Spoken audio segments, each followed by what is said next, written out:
فخرج على قومه من المحراب فأوحى إليهم أن سبحوا بكرة وعشيا يا يحيى خذ الكتاب بقوة وآتيناه الحكم صبيا وحنانا من لدنا وزكاة وكان تقيا.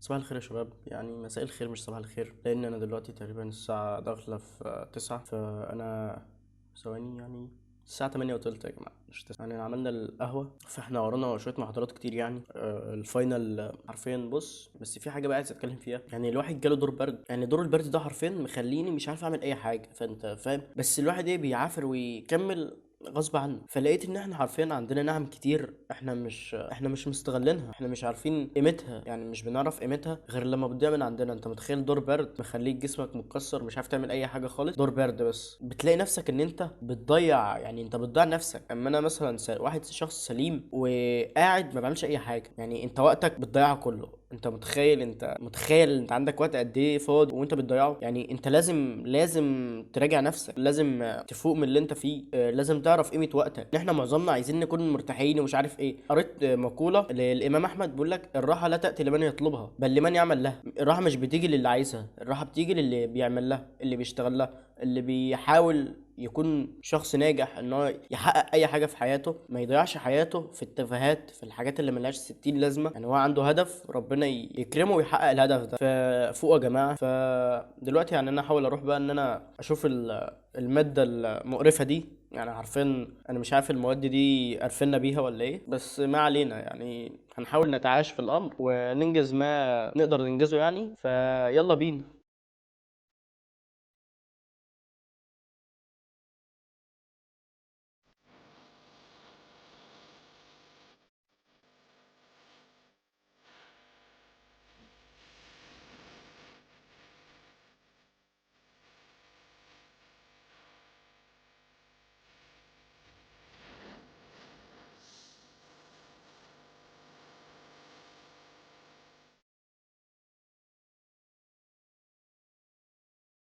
صباح الخير يا شباب، انا لسه شارب قهوه، ويعني كان النور قطع، فكنت عامل تحدي بس هو لسه جاي يعني. فانا اللي هكمل التحدي اللي انا عملته ده، اللي هو انا عامل تحدي ان انا في الكتاب بتاع العادات السبع ده انا كنت قريت فيه، فهو باقي تقريبا فيه زي 40 صفحه، فانا تقريبا كل يوم بقرا 10 بس. انا قلت تحدي ان انا اخلصه، ما عادش يعني هيبقى اول كتاب ان انا اخلصه، فقلت اعمل تحدي ان انا اخلصه. بس ده اللي باقي، يعني هو ده الجزء اللي باقي وانا خدت ده، فالجزء ده يعني مش حاجه يعني، فنحاول بقى ان احنا ايه نخلصه.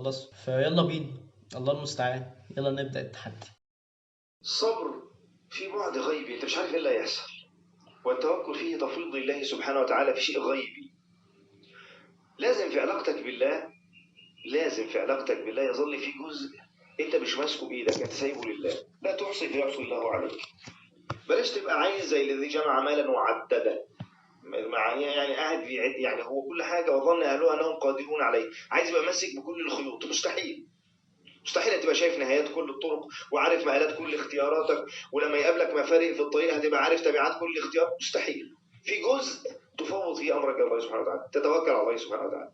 فانت بتصبر على مواقف وازمنه والام لا تدري ما الذي سيحدث، ولكن انت تحتاج زادا لهذا التوكل. الذين صبروا وعلى ربهم يتوكلون. التوكل، الصبر يحتاج الى توكل.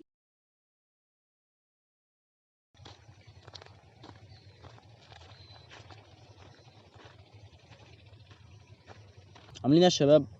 يعني العصر أذن، فأنا ما كنتش خلصت لسه الكتاب، فصليت وقلت بقى يعني بدل ما أقرأ في البيت أنزل أتمشى كده. يعني بقالي كتير، أصلا بقالي كتير جامد، بقالي يجي شهر ما انزلش اتمشى بسبب الامتحانات وكده، فكبر دماغك من الامتحانات دلوقتي يعني. فقلت انزل اتمشى، الله ايه تفك شويه في الهوا. الجو هنا جامد، يعني الدنيا هوا وكده. فانا هحاول بقى ان انا تقريبا بالي يعني مش عارف بالي كام، مش عارف زي 10 صفح او يعني خلصت جزء كويس، بالي ل10 ل 15. فاحنا دلوقتي ان احنا هنحاول بقى ايه نقرا الباقي ده ونرجع. هنقول لكم كلمتين حلوين كده يعني، فمش عايز اتكلم عشان ما انساش اصلا اللي انا هقوله.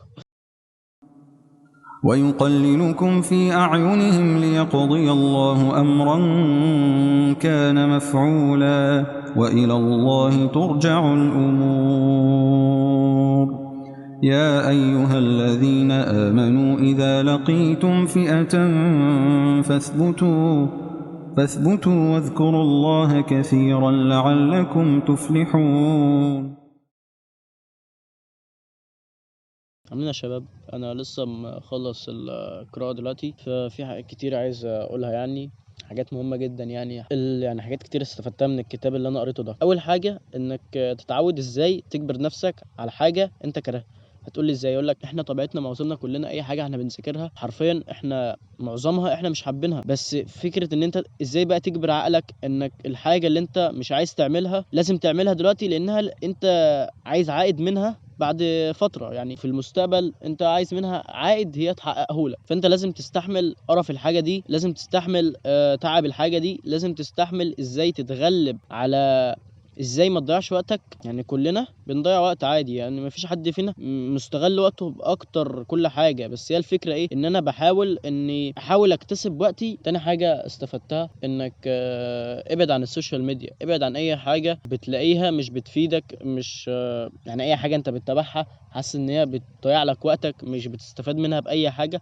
لا، حاول تبعدها عنك خالص. يعني اعمل تحدي لنفسك، هل انت تقدر ما تستعملش السوشيال ميديا لمده يوم كامل؟ يعني شوف انت هل تقدر. احنا يعتبر كلنا مستحيل انت تعرف تعمل الكلام ده. لازم في يومك هتلاقي نفسك في اوقات كتير بتضيع وقتك وبتستخدم السوشيال ميديا. يعني الفكره هنا ان انت توازن ما بين حاجاتك الاساسيه والحاجات التافهه اللي مش هتفيدك باي حاجه غير ان انت بتضيع وقت. زائد ان احنا يعني انت لو تنيتك عامل كده على الحاجات دي بعد فتره الحاجات دي حرفيا هتضيعك، هتخليك ما عندكاش اي صبر، ما عندكاش اي حاجه ان انت تكمل الحاجه اللي انت بتعملها. زائد ان فكره ان انت لما تيجي تتعلم الحاجه، يعني حاول تتعلم مش تاخد شهاده. فانت هي الفكره في كده، انك مش حكايه ان انت جايب امتياز او جايب درجه عاليه يبقى انت كده فاهم الحاجه.